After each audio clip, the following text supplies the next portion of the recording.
ये। जी जी मुफ्ती साहब, अभी कुछ दिन पहले आपने स्ट्रीम करी थी गालिबन जैद पटेल साहब के साथ इस्लामिक स्लेवरी का, आई थिंक। जी हाँ। उसमें आपने बताया था कि हिस्टोरिकली जैसे राजा होते थे, कोई भी किसी को अगर जैसे स्लेव बनाता था तो वो हराम था, जैसे हमला करके या किसी को बेच के खरीद के। नहीं, ये मैंने नहीं कहा था। मतलब आपने कहा था प्रिजनर ऑफ वॉर के तौर पे ही स्लेवरी जो है अलाउड है इस्लाम में। हाँ, बिल्कुल, ये तो बात जैसे दुरुस्त। हमें, जी जी, जैसे हमें हिस्टोरिकली मिलता है, जैसे कुतुबुद्दीन ऐबक को उनके भाइयों ने बेच दिया या लोग अपने बच्चों को बेच दिया करते थे। तो हमें हिस्टोरिकली, क्योंकि ये हराम था सब, तो हमें हिस्टोरिकली कोई रिकॉर्ड मिलता है किसी स्कॉलर ने इस चीज को क्रिटिसाइज करा हो? रुक जाइए। जी फर्क है, वो ये है कि हम जो बात कर रहे हैं वो ये कि एक गुलाम गुलाम बनता कैसे है। वो बनता जी है जी। जंग के नतीजे में। लेकिन जब वो गुलाम बन गया तो उसको बेचा जा सकता है, उसको खरीदा जा सकता है। मतलब वो एलिजिटिमेट वे से भी बन गया, जैसे किसी ने अपने बच्चों को बेच दिया या किसी ने किसी को किडनैप करके बेच दिया, तो वो मतलब हराम नहीं होगा फिर वो हाँ, ऐसे? वो हराम है और उसको खरीदना और फरोख्त करना, अगर आपको ये पता चल जाए कि इसको इलेजिटिमेट अंदाज से गुलाम बनाया गया है तो उसको खरीदना और फरोख्त करना हराम होगा। तो ये जितने भी मतलब किंग्स वगैरह, तो सब ये हराम काम ही मतलब चल रहा था इनका, जो अगर गलत काम करते थे, मैं आई जनरलाइज डोंट नहीं कर रहा। आई डोंट नो, मेरे इल्म में नहीं है कि उनको गुलाम किस तरीके से बनाया गया। ऐसा भी हो सकता है कि उनके वालिद या दादा गुलाम रहे हों और फिर वो गुलाम की औलाद गुलाम रही हो और उसके बाद उनको बेच दिया हो, मेरे इल्म में नहीं है। तो हमें हिस्टोरिकली स्कॉलर्स भी मिलते हैं जिन्होंने इस चीज को क्रिटिसाइज करा हो कि ये मतलब ऐसा हराम है बनाना गुलाम, जो आपने बताया, मतलब जैसे। हमने कही है वो उलमा ही की बुनियाद पर कही है, जो हिस्टोरिकली नहीं, पूरे उलमा इस चीज के ऊपर मुत्तफिक हैं कि जब किसी को, यानी किसी को अगर किडनैप कर लिया और किडनैप करके उसको गुलाम बना लिया तो ये इस्लाम के खिलाफ है। इसको इस्लाम ने अबॉलिश कर दिया था पहले ही दिन। जी ओके, सिर्फ प्रिजनर ऑफ वॉर्स वो ही अलाउड है, जैसा कि आपने स्ट्रीम में समझाया था। बिल्कुल। ठीक है, जजाकल्लाह। भैया। अच्छा हजरत, मैं आपके माइक की सेटिंग थोड़ी कर रहा हूँ, मैंने अभी नोट किया ओवरलैप हो रहा है। तो अब अगर आप किसी कॉलर के साथ भी बोलेंगे तो आपकी आवाज़ इंशाल्लाह आती रहेगी। जी अच्छा, ये कुछ जुगाड़ है इसका? जी जी, वो मैंने यहाँ से सर बैठ के, सर बाबा भविष्यवाणी ज्ञानी आपके साथ है। जी जी, माशाल्लाह माशाल्लाह, इसमें कोई शक नहीं है। मैं तो अपने कंप्यूटर बदल बदल के परेशान हो गया। नहीं नहीं, बेहतरीन है, अभी तो बेहतरीन आवाज़ माशा। कैसे ही है। अच्छा जी, हमारे साथ हैं शरीफ साहब। अस्सलाम वालेकुम मुफ्ती साहब। वालेकुम अस्सलाम रहमतुल्लाह। मुफ्ती साहब, ये मेरा एक सवाल था। जी। ये आकर जो मिर्ज़ा ग़ालिब का जो स्ट्रीम हुआ था आपके साथ, तो उसके एक्चुअली एक डिस्कशन से लेकर मैं कुछ सवाल करना चाहता हूँ। हम्म। उसमें एक गोल्डन रूल के टॉपिक पे बात हुई थी, आप शायद उसको याद जी कर हाँ। पाएंगे। जी, तो वो मैं उस वक्त जब सुन रहा था, तो मैंने उसके बाद कई दिनों के बाद मैंने एक हदीस पढ़ी, आप सल्लल्लाहु की हदीस है जिसका मफ़हूम है। आपने फरमाया कि जो तुम अपने भाई के लिए पसंद करो तुम अपने लिए जी पसंद जी जी जी जी, करो। हाँ। एग्जैक्टली। जी, तो उसके बारे में मुझे थोड़ा क्लैरिटी चाहिए थी मुझे सर, वो किस तरह से मतलब वहाँ पर सूट बात करता है। ये है कि गोल्डन रूल में और उस हदीस में जी वो ये है कि इस्लाम ने ये बता दिया कि तुम अपने भाई के लिए क्या पसंद कर सकते हो और क्या नहीं पसंद कर सकते। जबकि जो लिबरल सिस्टम है वो आपको ये नहीं बताता कि आपके लिए क्या पसंद करना मॉरल है और क्या पसंद ना करना मॉरल है। आप जो भी पसंद करें अपने लिए वो अपने भाई के लिए पसंद करें, अपने दोस्त के लिए पसंद करें और जो दोस्त के लिए पसंद करें वो अपने लिए करें।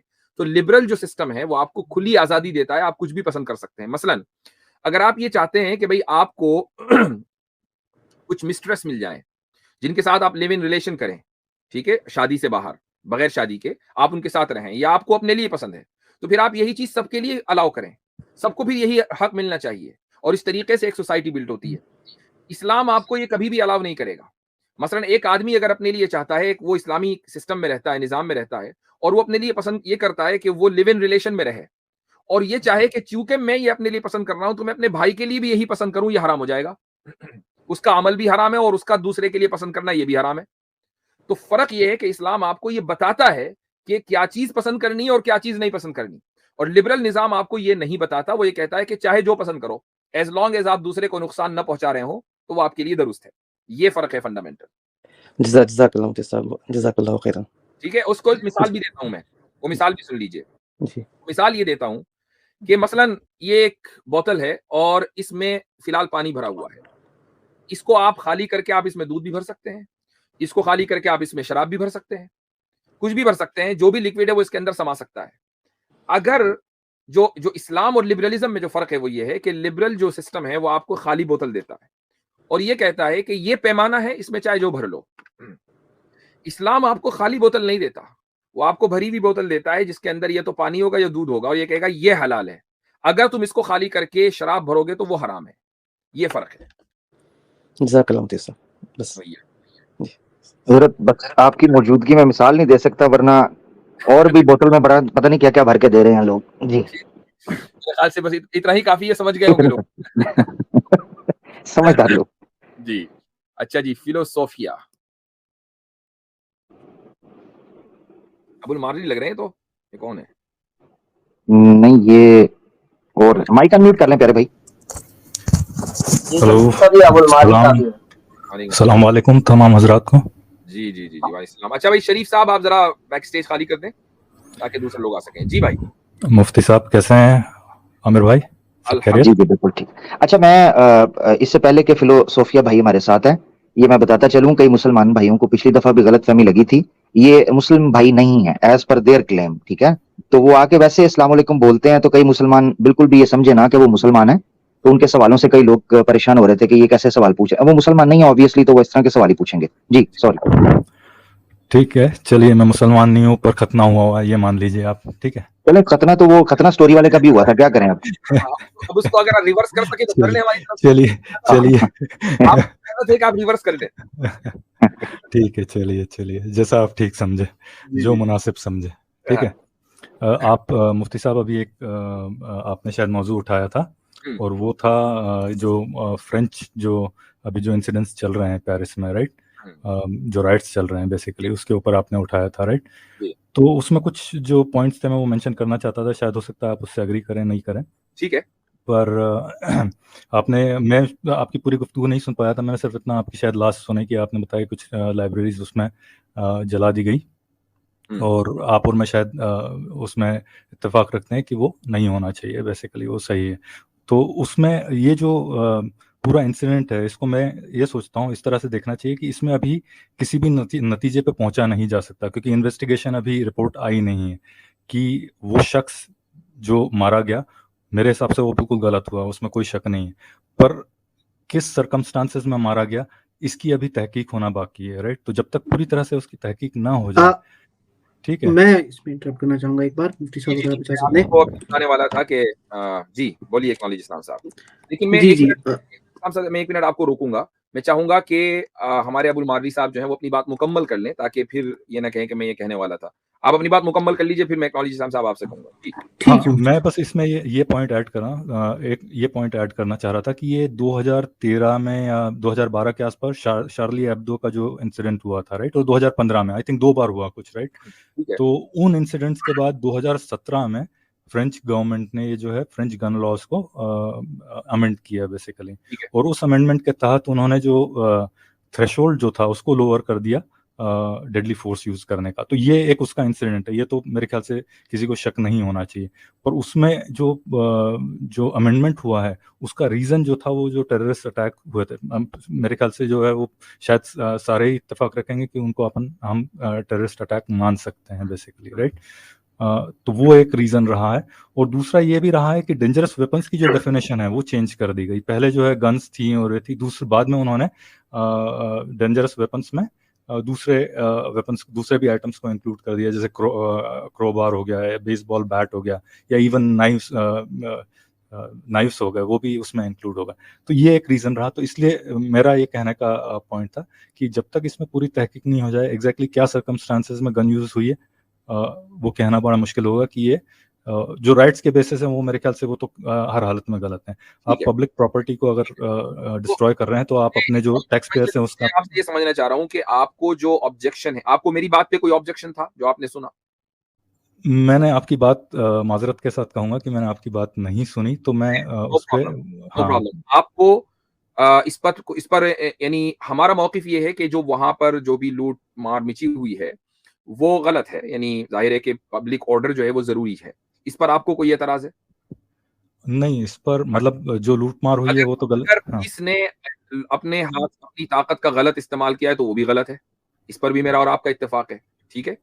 मैंने हाँ, जो नहीं पर ये लाइब्रेरी जलाने को मुसलमानों के ऊपर यानी हमला किया जा रहा है लाइब्रेरी की बुनियाद पर कि जी लाइब्रेरी जला दी, मुसलमानों का तो काम यही है कि वो लाइब्रेरियाँ जलाते हैं। हमारी भी जला दी थी नालंदा में। नहीं, ये स्टेटमेंट मैं इसमें आपके साथ हूँ कि ये जी। स्टेटमेंट जिसने भी दिया है वो गलत दिया है। जिस भी मीडिया से आया है, चाहे वो सनातनी मीडिया से आया है या जिस भी मीडिया से आया है, मैं जी। उनके 100% कंडेम करता हूँ। आपके साथ हूँ इसमें मैं। ठीक है, अब एक्नॉलेज इस्लाम साहब, आप कुछ ऐड करना चाहेंगे? सर जी एक पॉइंट ऐड करना चाहता है मुफ्ती साहब 10 सेकंड का, कि आपने जो कहा ना कि पुलिस ने फोर्स यूज किया, वो अभी आइडिया नहीं, तो उसको हम सस्पेंड कर देंगे। अगर किया है तो आप सही बोल रहे हैं, वो गलत किया है पुलिस ने। ठीक है, खैर मैं इस पर आप बाद में बात करूंगा, पहले मैं एक्नॉलेज इस्लाम साहब। जी। जी, बहुत शुक्रिया मुफ्ती साहब। पहले आमिर हक भाई, आपको भी ईद मुबारक। मैं थोड़ा अभी बोल नहीं पाया, मैं बीच में, मैं नहीं चाहता था मैं बीच में मुबारक, मैं खैर थोड़ा मुबारक, लेट है। नो प्रॉब्लम, खैर जी मुबारक। हाँ, तो जो फ्रांस का इशू है, इसको मैं पिछले 2 दिन से फॉलो कर रहा हूँ बहुत, क्योंकि मेरा बड़ा शौक है कि जब भी कोई ऐसे जियोपॉलिटिक्स जब चलती है तो मैं उसको बड़े शौक से फॉलो करता हूँ। हर मुसलमान को चाहिए कि वो थोड़ा-सा अपडेटेड रहे, चाहे फिर वो दीनी मामला हो या कोई और दुनियावी मामला हो, क्योंकि एट द एंड हर जगह कहीं न कहीं काम आ जाता है। और ख़ासकर ऐसा फ्रांस का इश्यू, ये मेरे इसमें रडार में इसलिए आया क्योंकि आजकल मैं ख़ासकर न्यूज़ तो देखता नहीं हूँ, बट ट्विटर वगैरह जब चलाता है इंसान तो वहाँ पे ट्रेंडिंग पे जो है वो चीज़ें चलती हैं।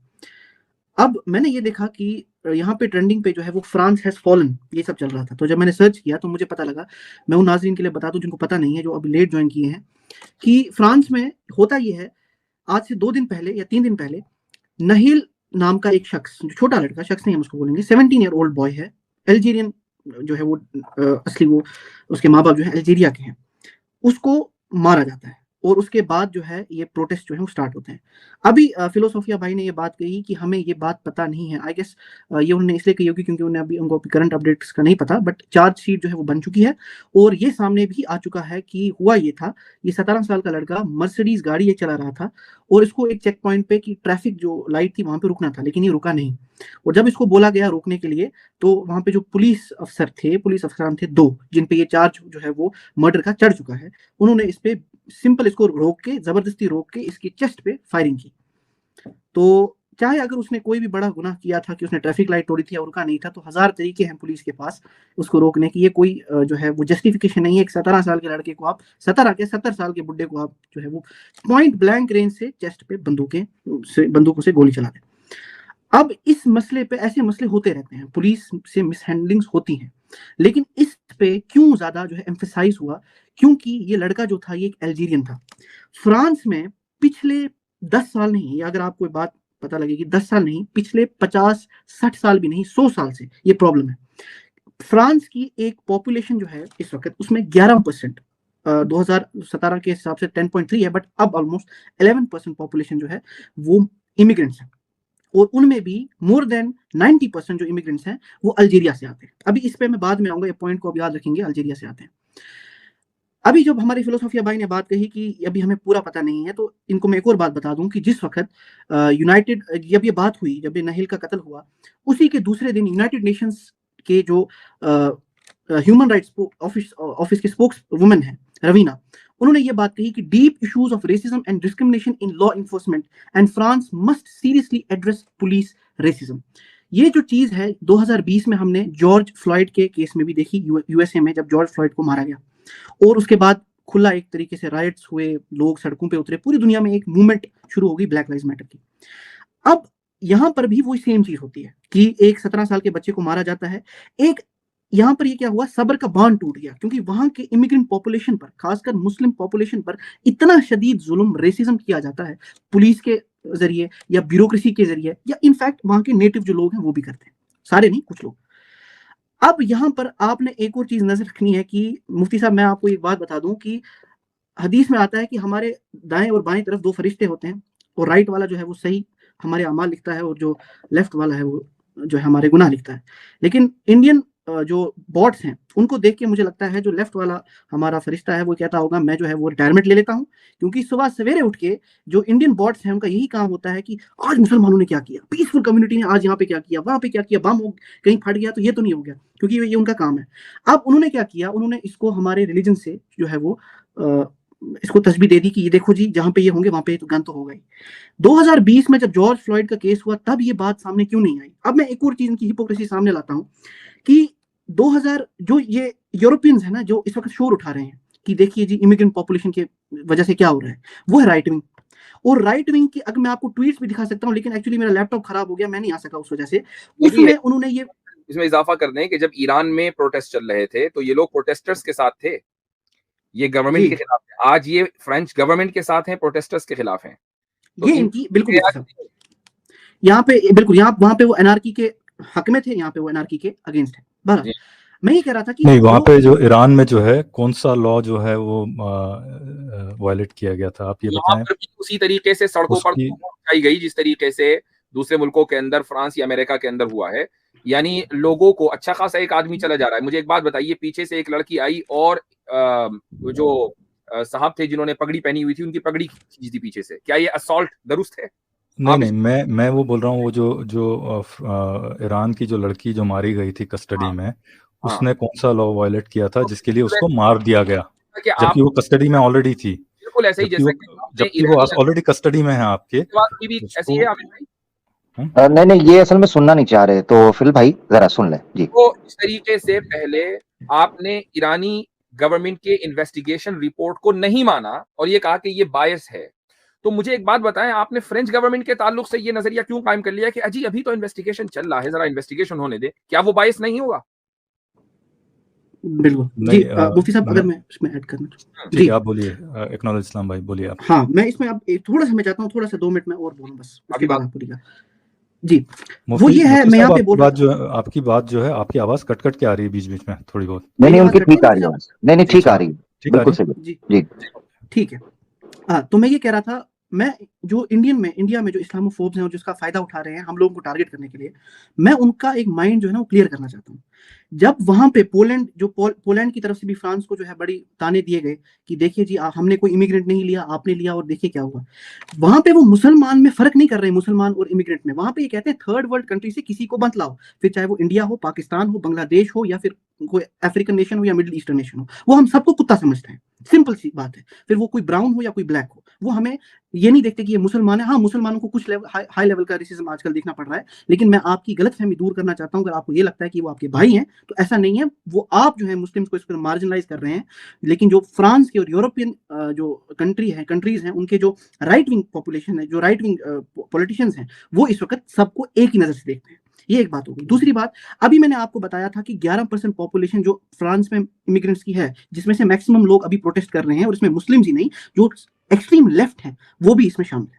उन लोगों में से मैक्सिमम पॉपुलेशन अल्जीरिया की है। क्या कभी किसी मुसलमान ने ये सवाल किया कि अल्जीरिया से लोग क्यों आ गए? क्योंकि हमेशा ये बोलते हैं ना कि आप जो है यहाँ क्यों आ जाते हो, आपको अपने मुल्क को तबाह कर देते हो और फिर यहाँ पे आ जाते हो हमें तंग करने के लिए। तो हिस्ट्री खोल के पढ़ें, more than 6 million people were killed in a genocide by French colonisation.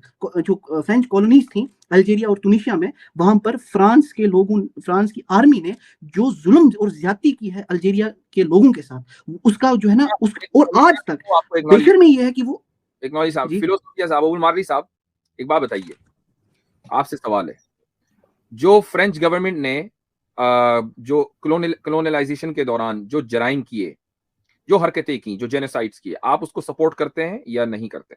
नहीं, बिल्कुल नहीं। कोई भी ऐसा हो, चाहे वो उसकी इन्वेस्टिगेशन चल रही है हजरत, इन्वेस्टिगेशन चल रही है, चाहे वो बानू कुरैजा का क्यों ना हो, मैं उसको भी कंडेम करता हूँ। नंबर 2, आप उसको टेररिज्म बोलते हैं या नहीं बोलते हैं? मेरे हिसाब से कॉलोनाइजेशन चाहे कहीं का भी हो, चाहे वो ब्रिटिशर्स का हो, चाहे आ जाएंगे। हालांकि हिस्टोरिकली जमीन आसमान का फर्क है। I know what you are trying to do, लेकिन मुझे एक बात बताइए, आप अपने इन वफादार, जिनकी आप वफादारी भरते हैं, उनको आप टेररिस्ट नहीं कहना चाह रहे हैं? नहीं, मैं तो कह रहा हूँ कि वो गलत काम है। टेररिस्ट मतलब अगर पॉलिटिकल, आप ये कहेंगे, क्या आप ये कह सकते हैं कि French government is a terrorist government? वो उस जमाने की जो कॉलोनाइजर भी माफी नहीं मांगी है, आज भी उसकी हरकतें वैसी ही हैं, क्या आप उसको टेररिस्ट गवर्नमेंट कहेंगे? मुफ्ती साहब माफी मांगने से इनकार कर दिया है। आज की डेट में जैसे अगर रशिया कर रहा है जो यूक्रेन पे, तो उसको हम कह सकते हैं कि टेररिस्ट गवर्नमेंट है। लेकिन अगर फ्रेंच गवर्नमेंट को आप टेररिस्ट गवर्नमेंट कहेंगे या नहीं कहेंगे? मैं किस बिना पे, आप बताइए मेरे को, रीजन बताइए, फिर मैं बताऊंगी कि हाँ या ना। गवर्नमेंट ने उन लाखों लोगों के जेनोसाइड से माफी मांगने से इनकार कर दिया, तो वही स्टैंडर्ड के जो आप लोग अप्लाई करते हैं मोरालिटी का, उसी स्टैंडर्ड की बुनियाद पर फ्रेंच गवर्नमेंट उनको आप गलीच कह सकते हो, लेकिन टेररिस्ट नहीं कह सकते, क्योंकि टेररिस्ट वो थे जिन्होंने किया है काम। ठीक है, क्यों नहीं आप कह कह सकते? सकते हो, गलीज क्यों कह नहीं कह सकते हो सकते अगर टेररिस्ट? कहना चाहें तो। एक मिनट, टेररिस्ट नहीं, टेररिस्ट नहीं। टेररिस्ट वो है जिसने वो एक्ट किया है। मुफ्ती साहब ये अपनी डेफिनेशनल जो डिस्टिंक्शन है बहुत ज़रूरी है। तो अच्छा, ठीक तो है? इसका मतलब ये है कि अगर मिसाल के तौर पर आपकी डेफिनेशन के एतबार से तालिबान ने जो कि 9/11 नहीं किया था और अमेरिका का इल्ज़ाम मसलन अल-कायदा के ऊपर है, तो क्या तालिबान को आपने गुड टेररिस्ट नहीं माना था? गुड वन माशाल्लाह। क्या क्या बोलिए? फिर से बोलिए। वो अब समझ में नहीं आएगा। तालिबान को आप टेररिस्ट इसलिए नहीं ये मान रहे हैं ना, 9/11 के वाक़ये में उन्होंने अल-कायदा का सपोर्ट कर दिया था, खुद तो नहीं किया था। आप जबरदस्त। नहीं, टेररिस्ट मेरा माना मेरा क्यों? स्टैंड पॉइंट मुफ्ती साहब बिल्कुल क्लियर रहा है कि जो अमेरिका ने जो इराक का जो इन्वेजन किया है इराक की बात वो नहीं हो भी रही है। बिल्कुल गलत है, और अफगानिस्तान वाला जो है इन्वेजन वो भी गलत रहा है। ये कह रहे हैं कि इसमें तालिबान इसमें आपके और नज़र कुछ में क्लैरिटी टेररिस्ट ना चाहिए। ना ना ना ना उनकी बात सुने, हाँ, वो पूछ कर रहे हैं, वो बड़ा स्पेसिफिक पूछ रहे है या नहीं है? ये बताइए। तालिबान की तो मैं बात ही नहीं ला रहा, मैं तो मैं ला रहा था, अल-कायदा की मैं बात ला कर रहा रहा हूँ, हूँ। अगर अल मैं मैं ला तो रहा हूँ, आप नहीं ला रहे, बिल्कुल मैं ला रहा हूँ। उन्होंने अल-कायदा को सपोर्ट किया, तो क्या आपकी नज़र में तालिबान टेररिस्ट हैं या नहीं है? अगर सपोर्ट किया है तो बिल्कुल है। ठीक है? तो ऐसे ही राइट। फ्रेंच गवर्नमेंट ने उस गवर्नमेंट का सपोर्ट किया है जिस गवर्नमेंट ने लाखों लोगों को, अल्जीरियंस को कत्ल हैं। किया और उनसे माफी का मुतालबा किया गया, तो इसी देखिए मुफ्ती साहब यहाँ माफी टाइमलाइन मांगने का से फ़र्क इनकार हो कर गया। दिया। ये मुफ्ती अच्छा, साहब यहाँ टाइमलाइन मुफ्ती का साहब मैं फ़र्क अभी हो गया कंप्लीट अभी। करना चाहता हूँ। Hold ठीक on, है? let me just talk to him. Hold on. हाँ। आप मुझे बताइए कि आपका पैमाना बदल कैसे गया? नहीं तालिबान के बदला नहीं, मैं आपको बता रहा हूँ टाइमलाइन का फ़र्क है। देखिए जो मैं ये कहूँगा कि अल-कायदा को तालिबान हार्बर कर रहा था या नहीं फ़िज़िकली? हाँ या ना? अल-कायदा हाँ को या ना? तालिबान, मुझे एक बात अफ़गानिस्तान में। बताइए कि क्या फ्रेंच गवर्नमेंट ने जिसने लाखों लोगों को मारा, वो उनके लोग थे, 1962 तक चला ना, तो क्या वो मौजूदा जो लोग गवर्नमेंट थे, आज भी कुछ लोग ऐसे होंगे कि जो उस जेनोसाइड में शरीक होंगे? जिस वो तरीके जेनोसाइड वाले लोगों को हार्बर कर रहे हैं, अभी भी होल्ड जेनोसाइड ऑन, कर रहे हैं। जिस तरीके से जर्मनी में, इंग्लैंड में, अमेरिका में होलोकॉस्ट में जो लोग, छोटा से छोटा बंदा भी अगर होलोकॉस्ट में शरीक हुआ ना, उसको पकड़ के उन्होंने जेल में डाला है। क्या फ्रेंच गवर्नमेंट ने इस जेनोसाइड के ताल्लुक से कुछ किया? नहीं किया, तो इसका मतलब सपोर्ट किया, और सपोर्ट किया तो वो टेररिस्ट क्यों ना हो? नहीं ठीक है, मैं ये कह सकता हूँ कि उस टाइम की जो फ्रेंच गवर्नमेंट थी या जो उसके बाद जिसने नहीं किया, अब तो आप देखिए उसके बाद जो है वो अच्छा, कम से कम तो उस 3 टाइम की, चलिए जनरेशंस ठीक है, जा थोड़ी देर चुकी के लिए हैं। मान लेते हैं, for the sake 3 of argument, generations उस खत्म हो टाइम चुकी की है French already. Government terrorist government थी? बिल्कुल, अच्छा, जो उस गवर्नमेंट को सपोर्ट करेगा टेररिस्ट होगा? बिल्कुल। उस मौजूदा टाइम पे, गवर्नमेंट उस उसको वक़्त सपोर्ट पे, करती है या नहीं करती है? उस वक़्त पे, पॉइंट उस नंबर, वक़्त पे, लास्ट पॉइंट, उस मौजूदा गवर्नमेंट उस गवर्नमेंट को सपोर्ट करती है या नहीं करती, या डिसोन उस करती वक़्त की बात कर रहा हूँ या हार्बर करती है। मैं कह रहा हूँ फिज़िकली जो हार्बर है? कर मैं रही पूछ है, रहा हूँ सपोर्ट सपोर्ट करना करती है या नहीं करती है? मुझे नहीं मालूम कि वो करती है या नहीं, करती पर है, मैं ये कह इसलिए रहा कि हूँ जब माफी का मैं मुतालबा किया गया तो माफी मांगने से इनकार कर दिया। क्या उस जमाने के जो लोग थे आज जिंदा नहीं होंगे? 1962 में जो फौज के जनरल थे या फौजी थे, क्या सब मर गए? नहीं, मुझे उसका आइडिया नहीं, पर मैं ये कह सकता हूँ कि अगर आपको आइडिया है, लेकिन आप मैं बता बोलना रहा नहीं हूँ, चाह मैं रहे हैं। अपनी तो पोज़ीशन मैं बिल्कुल क्लैरिफ़ाई कर देता हूँ ना। फ्रेंच गवर्नमेंट ने कोई एक्शन नहीं लिया। इसलिए मैं कहता मैं हूं कह कि रहा हूँ इन कि जराइम की बुनियाद पर, फ्रेंच गवर्नमेंट को टेररिस्ट डिक्लेयर कर देना चाहिए आप लोगों को। क्यों नहीं करते भाई? वो आपके इसलिए मेयार बदल नहीं क्यों क्योंकि जाते हैं? जो 3 क्या मुसलमान जनरेशंस का जो खून है इतना बाद आ अरसा चुकी है हैं। कि अगर वो 60 के 60 लोग, 60 मिलियन, 50 मिलियन जितने भी लोग मर जाएं, कोई मसला नहीं है। उस उसी लेकिन उसी लेकिन उसी भाई, हिसाब के खिलाफ कोई बात नहीं होनी चाहिए। जैसे ही आप जमहूरियत के खिलाफ कोई बात करेंगे, आप टेररिस्ट हैं। नो इंडिया के अंदर मुफ्ती क्या हो साहब रहा मैं है? ये कह आप रहा हूँ फिर मुसलमान बना दिए टेररिस्ट है। उस बिना पे फिर आपको जर्मनी की गवर्नमेंट को भी टेररिस्ट बताना पड़ेगा आपको। फिर उस हिसाब से आपको सऊदी अरेबिया की भी गवर्नमेंट को आपको टेररिस्ट जिसको बताना बताना है पड़ेगा। बताइए क्यों? भाई, मेयार एक होना चाहिए। जिसको बताना है बताइए। हाँ, जंगें हुई हैं, दो मुल्कों के अंदर जंगें हुई हैं, मसलन यूक्रेन और रशिया में, मैं आपसे सवाल पूछता यूक्रेन हूँ, और रशिया के दरमियान जंग हो रही है। मैं आपका जरा फार्मूला भी सऊदी दुरुस्त अरेबिया की गवर्नमेंट टेररिस्ट कर ऑर्गेनाइजेशन सुन ले जरा, है या नहीं? रशिया और सुन ले। के दरमियान जंग हो रही है, मैदान जंग में। अब आप ये नहीं कह सकते कि यूक्रेन दहशतगर्द है या रशिया दहशतगर्द है, चूंकि दो मुल्कों के दरमियान जंग है ना। जेनोसाइड, अगर रशिया अवाम का जेनोसाइड करेगा, अवाम का, फौजियों का नहीं, अवाम का जेनोसाइड करेगा, तो हम रशिया को भी कहेंगे। और यूक्रेन अगर करेगा तो हम यूक्रेन को कहेंगे। जो भी जेनोसाइड करेगा, निहत्थों का, यहाँ अवाम तो का, जो हथियार उठाकर नहीं लड़ रहे हैं, ये दहशतगर्दी है। ये हमारा मुफ्ती साहब फार्मूला है। अब यहाँ आप तो इसको कहीं भी फिट करके दिखा दें, इस्लाम पर फिट नहीं कर सकते। बिल्कुल गलत हो रहा है आपका फॉर्मूला, क्योंकि जो है इन्वेजन रशिया कर रहा है यूक्रेन के साथ, और उसमें कई जो है वो इनोसेंट पॉपुलेशन भी मारी जा रही। दूसरी चीज़, आप क्या सऊदी अरेबिया को मानते हैं यमन में हमला करने के लिए टेररिस्ट कंट्री मानते हैं आप? जिसने, अगर मैंने तो फार्मूला बता दिया, जिसने भी नहीं तो आप अवाम बताइए, का आप जेनोसाइड बोलिए, किया है, आप अवाम इतना का नहीं बोलिए जेनोसाइड ना, किया है, वो आपने टेररिस्ट बोला है। अगर आपके पास ये डेटा है कि यमन के अंदर जितने बिल्कुल भी लोग मरे हैं वो डेटा सारे के बिल्कुल सारे क्लियर अवाम है थे, कि उनमें यमन से पे किसी के पास हथियार नहीं था। और ये याद रखिएगा कि यमन के अंदर अवाम लड़ी है, फौज तो चली गई थी, अवाम लड़ी है। दूसरी फौज के खिलाफ। तो अच्छा सारे मान के लीजिए, सारे चलो सारे मान लीजिए अवाम लड़ी फौजी है। माने जाएंगे, ये सारे के सारे फौजी माने जाएंगे। लेकिन अगर आप ये साबित कर दें कि नहीं, जानबूझ करके अवाम का जेनोसाइड किया है, तो मुझे मानने में कोई हरज नहीं है। मुझे कोई सऊदी अरब से लॉयल्टी नहीं है भाई। मैं तो पिछली आपने स्कीम के अंदर भी सऊदी अरब को क्रिटिसाइज कर नहीं चुका हूं। पढ़ी क्या? मेरी लॉयल्टी किसी मुल्क के साथ नहीं है, मेरी लॉयल्टी अल्लाह के रसूल के साथ है। बेशक बेशक हजरत, मतलब मैं ये मेरी मान रिक्वेस्ट है, मेरी रिक्वेस्ट है, इनको काफी काफी टाइम दे दिया है। आपको याद होगा कि इनसे हमने पूछा था, मैं सिर्फ बताने के लिए, इनसे हमने पूछा था कि आपके फादर एक है, तो इन्होंने कहा था मुझे 99% यकीन है, 1% फिर भी शक। तो हजरत मेरे ख्याल से इन्होंने जितना अपनी बात रखी उस पर मैं एक न्यूट्रल कंक्लूजन देना चाहूं तो हजरत जो जिस तरीके से इनका फार्मूला ठीक हुआ है और बायसनेस साफ पब्लिक को नजर आई है, नौली इस्लाम भाई ने हिस्ट्री से जो लिंक किया है, मुझे नहीं समझ आती कि उसके बाद ये किस तरीके से इधर उधर जंप कर रहे थे, इधर उधर के आर्गुमेंट, जो सिंपल सीधी बात फ्रांस के ऊपर पूछी गई थी, तो इन्होंने अपना मौकफ रख दिया।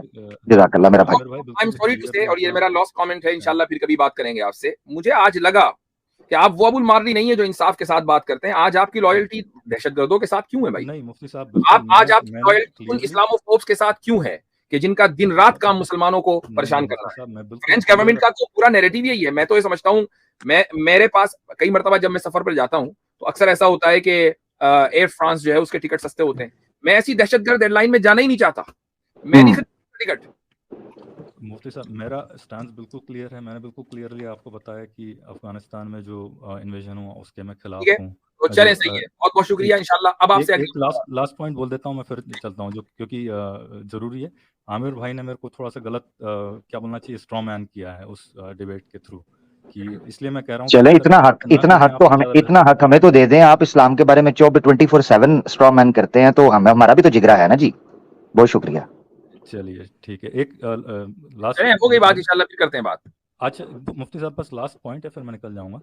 जब आप इन सब चीज़ों को आप दहशतगर्दी मानते हैं, तो जो बानू कुरैजा का जो कत्ले-आम है उसको आप दहशतगर्दी मानते हैं? जवाब दे चुका भाई, मैंने पहले ही कह दिया था कि आप मैंने जो उसूल बयान किया है, आप उसको इस्लाम पर फिट कर ही नहीं सकते।